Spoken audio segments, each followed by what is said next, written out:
Mental Health Monday with Mick Coyle. This is Radio City Talk. Hello, welcome. It's Mental Health Monday. It's Radio City Talk. My name's Mick Coyle. At 6th of November today, at this time next week, producer Lizzie and I will be jetting off down to London. We're not really jetting, we're going on the train for the Mind Media Awards, which are taking place in Leicester Square. Really looking forward to that. I'll tell you all about the details because we're lucky enough to be nominated for an award in that one at the end of the podcast. Thanks for downloading the podcast. More than 40 episodes now of Mental Health Monday to download. Head to our website to get all the details.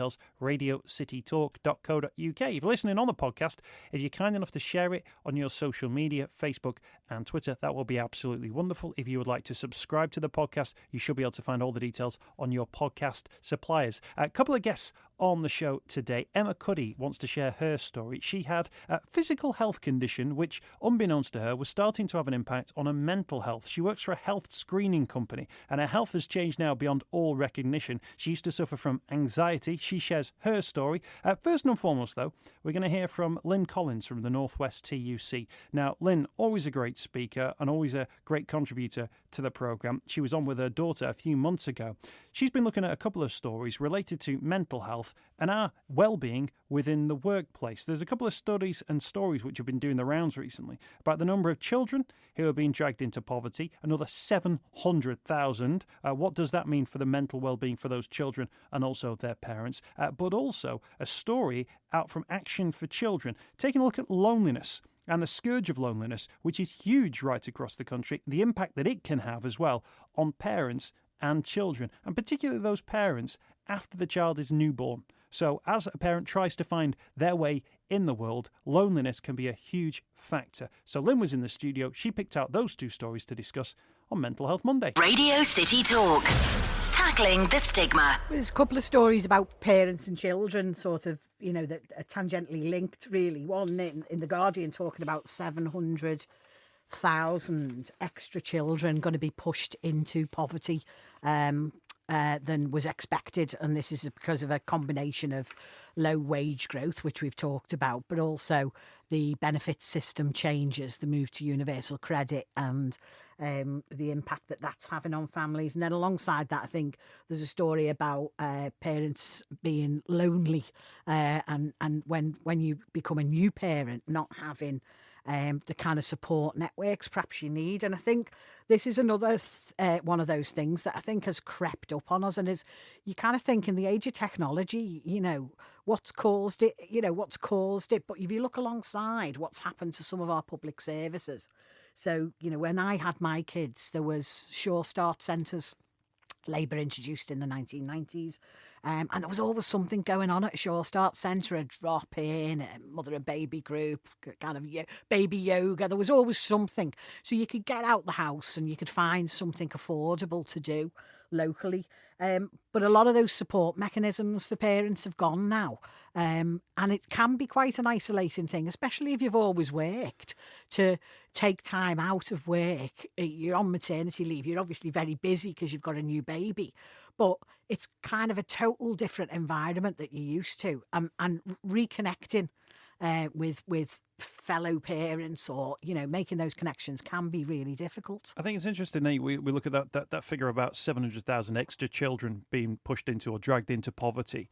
Actually, what we're talking about from a loneliness point of view is almost like it's a mental health poverty, isn't it? Because actually, they don't care whether or not you've got money in that regard as well. Although money can be a factor. The issue of loneliness, you know, if you have got a newborn who is crying all the time, you feel like you can't take out. It doesn't matter really if you live in a big mansion. What you're doing is you're stuck in a room with a child, whether you live in a council flat, whether you live in a mansion.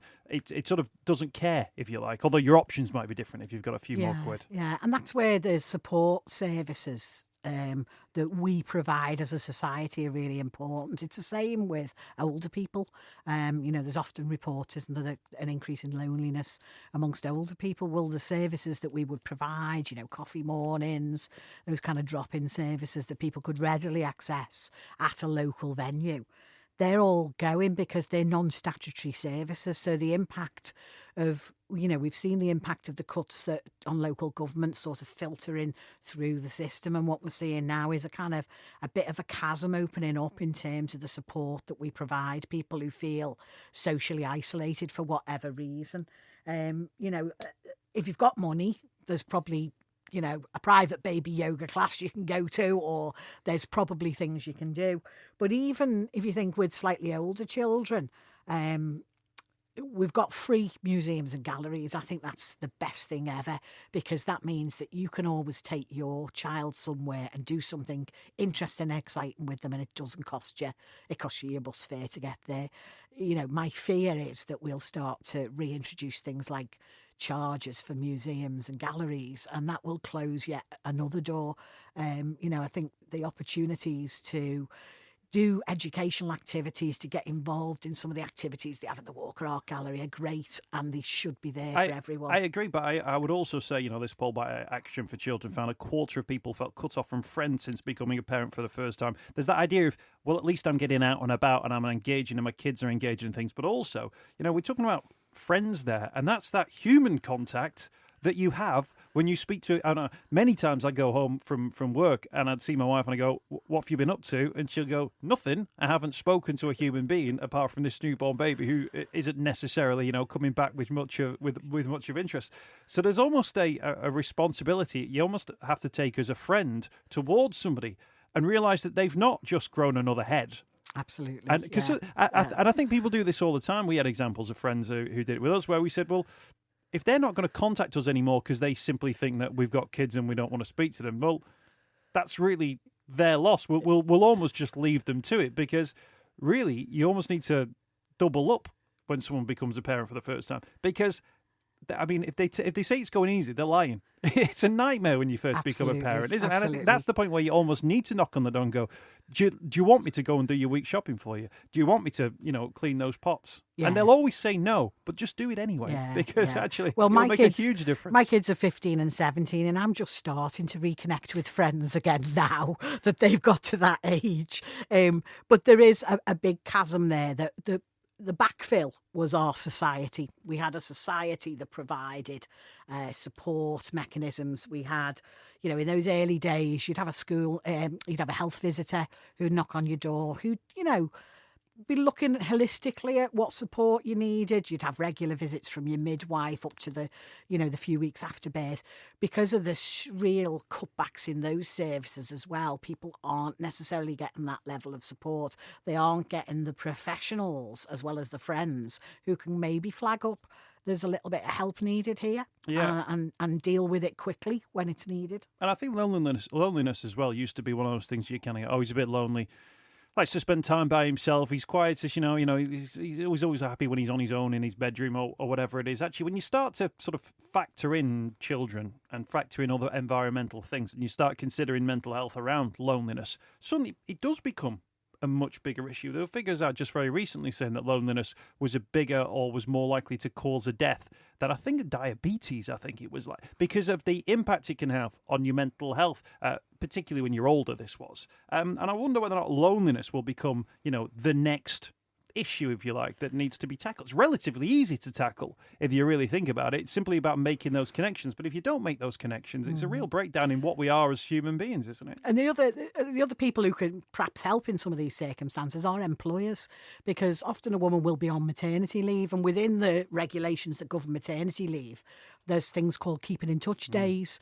Now, it may be the last thing you want is your employer keeping in touch with you when you've got a newborn screaming baby, but the employer does have some responsibilities to make sure that when you want to go back to work, that transition back into work is a happy one and a safe one, and is done effectively. So, I think employers perhaps need to think about the way in which they interact with their staff who are on maternity leave, and find a kind of a comfortable level for everyone that means that you still keep that kind of contact. And if your mates are at work and you're not seeing your mates at work on a daily basis, then you are going to feel isolated.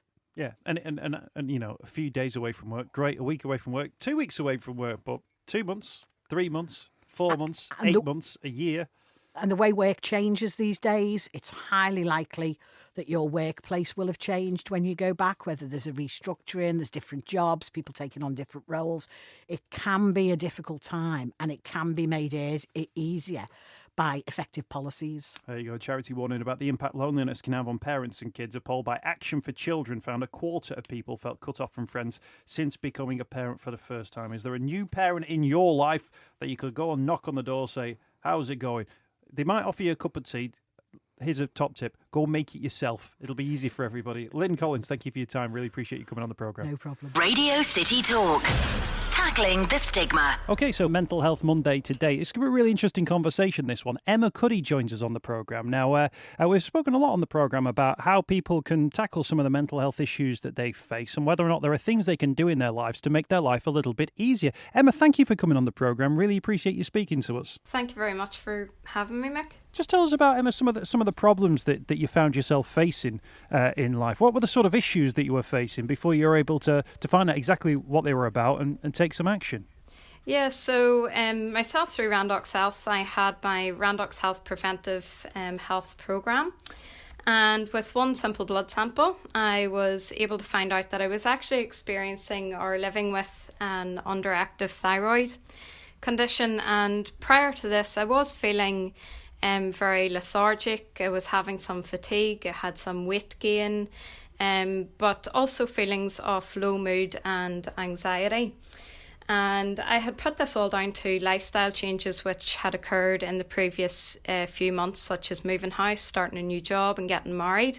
But what I didn't actually know was that I was living with this condition, and if I hadn't have had my Randox health check, I wouldn't have found out about this. Yeah, just tell us about the mental health side of things then. What sort of feelings were you having at that time? Often people will think, they feel a bit low, and like you did, put it down to, changing jobs or changing house or just a, tough time of it at work.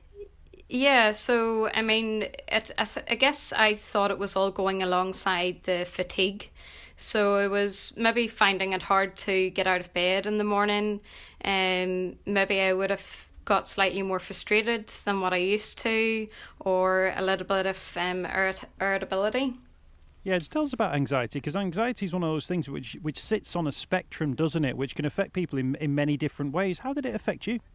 Sure, so I guess it just comes down to the irritability side of things, so maybe small things that previously wouldn't have annoyed me, and maybe I was getting more irritated about it, or I started to worry a little bit more about things that again previously I wouldn't have worried about, and especially at work as well. And that's something that we can see from the Thriving at Work report commissioned by Theresa May recently. Mental health issues is a huge thing now in the workplace, and we see that it reported that over 300,000 people with a long-term mental health problem now lose their job each year. Yeah, I was going to ask you about that because, of course, one of those things where if you've got a change in circumstances, a new job, a new role, you moved house, I guess when you get to work, you think, well, I've just got to carry on as normal because nobody else here cares whether or not, I'm struggling under the new circumstances that I find myself in. But in your case, obviously, your employer was a lot more open to it. In fact, was happy to try and figure out for you maybe what some of those issues were. Of course, yes, and that's back to the holistic approach of preventive healthcare, that we will take the approach that we want to screen the whole body health and not just one part of the body, as quite a lot of the time, especially with mental health issues as well, that there's actually an underlying condition there. So it might be better to treat that underlying condition as maybe opposed to the mental health condition itself. I was going to say, Emma, have you changed the way then that you think about your own mental health now? You've had this experience, and you've found, through the investigative work that you've had going on, that actually your mental health, there's every chance that may well have been associated with your physical health, and that really sort of blurs the lines, doesn't it? That it's either physical health or it's mental health. We've got a combination of the two there, haven't we? Definitely, yeah. I think that's a huge issue, and it really implies the importance of the holistic approach to testing the whole body health. And as well as that, we look at risk of disease and pre-illness as well. So we can measure up to 350 different biomarkers, and basically biomarkers are little markers within your blood that can give us an indication of your overall health status, for example, your kidney health, your heart health, or your liver health, and all you have to do is provide one simple blood sample. What a lot of people don't realise is that quite a lot of the time with mental health issues, as I said, there's an underlying medical condition. And for example, we can test for vitamin deficiencies such as vitamin B12, and low levels or deficiencies in such vitamins and minerals can lead to mental health issues such as depression. So tell me then, and this is the key question, Emma, how is your life different now? What do you do differently? What changes have you made in your life? And then how do you feel as a result of that? Well, certainly I'm a lot more aware of my own mental well-being and mental health. And again, that's another thing that was approached in the Thriving at Work report. And I think we all have to be aware of our own mental health and what we can do to maybe control it, and as well as that, the mental health of others and those around us. So what's the biggest difference then that you've got in your life, would you say now? Well, I would say now that I'm a lot more aware of testing so testing with regards to the whole body, and not only looking or approaching what I think it might be, but that there might be an underlying condition there. And as well as that, I'm a lot more aware of maybe when my mood is dipping, and maybe when I have to go and see a health professional about that or get more testing done. Yeah, because I think as well, if you spoke to people and you were to suggest there was a physical link to their mental health problems, I think for a lot of people it would almost make things easier to understand. I think there's so much that's unknown about mental health at the moment and the way that we consider our own mental health. I wonder whether or not if people find themselves in a situation like you, Emma, it's actually quite helpful to say there's a physical change that you can make, and that will have a positive impact on your mental attitude and your mental health. Yeah. Well, as we know at the moment, the health service is swamped with what we would regard preventative illnesses. So it's estimated that around 80% of premature cardiovascular disease, stroke and type 2 diabetes is actually preventable. So what we can do is actually identify risk of such conditions and prevent them from happening instead of waiting until they actually happen and have to treat them. So certainly the physical condition then in turn will can lead to mental ill-being as well. So I think it's important that we look at the physical side of things as well.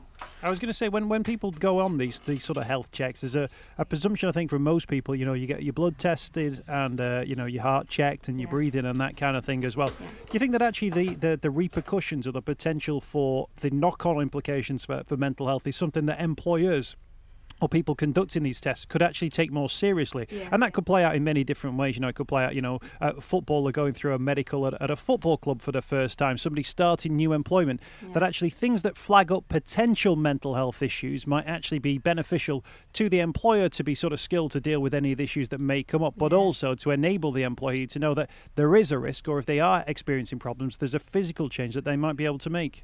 Certainly, I think as again referring back to that report, overall rate of sickness absence in the workplace has dropped by about 15 to 20% since 2009.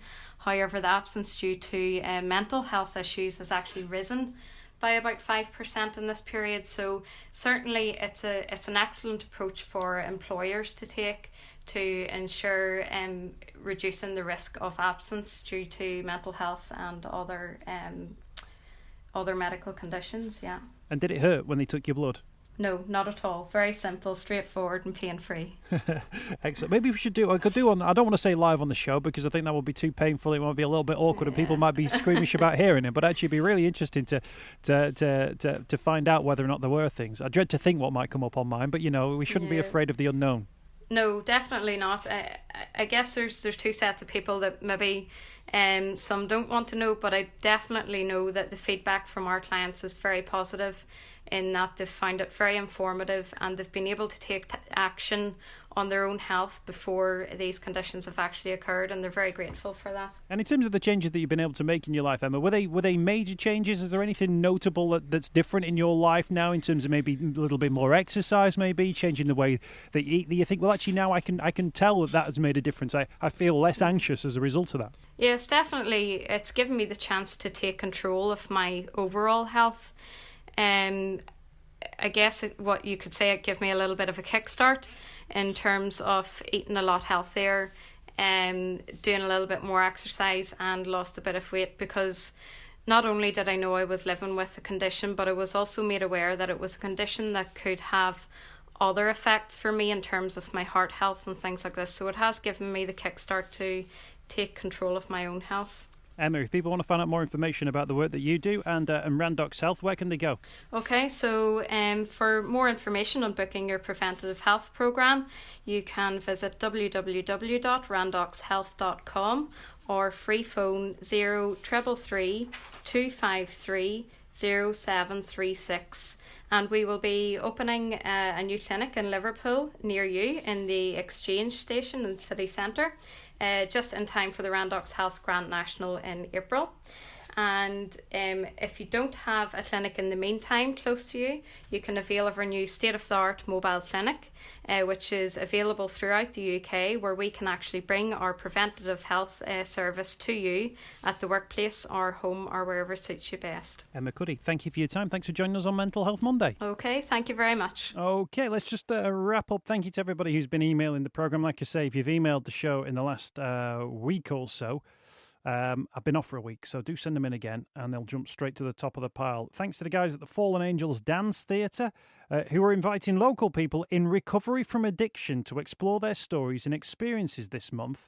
They've been leading high-quality dance theatre projects in the Liverpool area since being established 6 years ago, run by director Paul Bays-Kitcher, who uses dance theatre to help people recovering from addiction by raising awareness, breaking down stigma and advocating recovery. I think they were on one of the very first episodes we did of Mental Health Monday. The latest project is an opportunity for the company to reach out to more people locally through a funding deal with Paul Hamlin Foundation, Trust House Charitable Foundation and the Linsbury Trust. The project launches at the LIC studio within Bluecoat in Liverpool city centre. Now, it's underway with a story-gathering drama workshop with Dr. Zoe Zontu, the company's applied theatre researcher, and you can get on board with this one by simply searching fallenangelsdancetheatre.co.uk. You can also find them on Facebook, Twitter or Instagram. fallenangelsdancetheatre.co.uk or type in Fallen Angels Dance Theatre to Facebook, Twitter or Instagram.